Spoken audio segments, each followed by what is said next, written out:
মুখ্যমন্ত্রী হওয়ার পর প্রথমবার ইসকনের মন্দিরে শুভেন্দু অধিকারী রাজ্যবাসীর মঙ্গল কামনায় যাগযজ্ঞ করলেন, দিলেন পুজো, করলেন গোশ সেবা।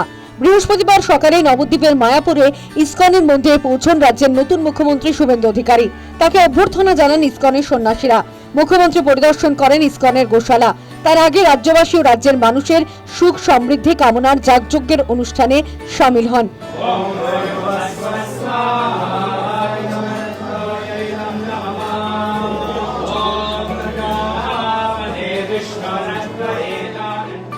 পরে গোশালায় গো সেবা করেন।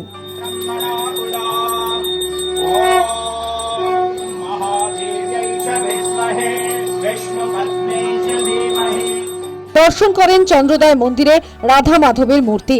নিজে হাতে আরতি করতেও দেখা গিয়েছে মুখ্যমন্ত্রীকে।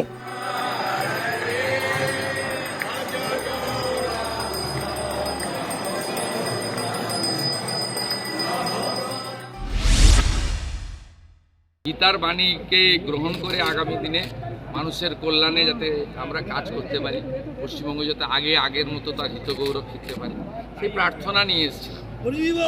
আমার অন্তর এখানে আছে, আমি এখানে হৃদয়ের সঙ্গে এসেছি। আমি একজন সনাতনী, আমি ইসকনের পরম ভক্ত।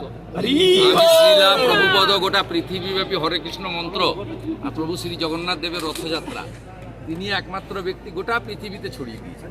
আমরা একসঙ্গে অনেক কাজ করব, অনেক কাজ করব।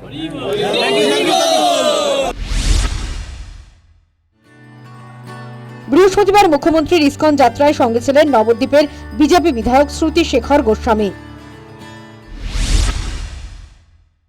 আমাদের খুব আনন্দ যে আমাদের মহাপ্রভু লীলাস্থলী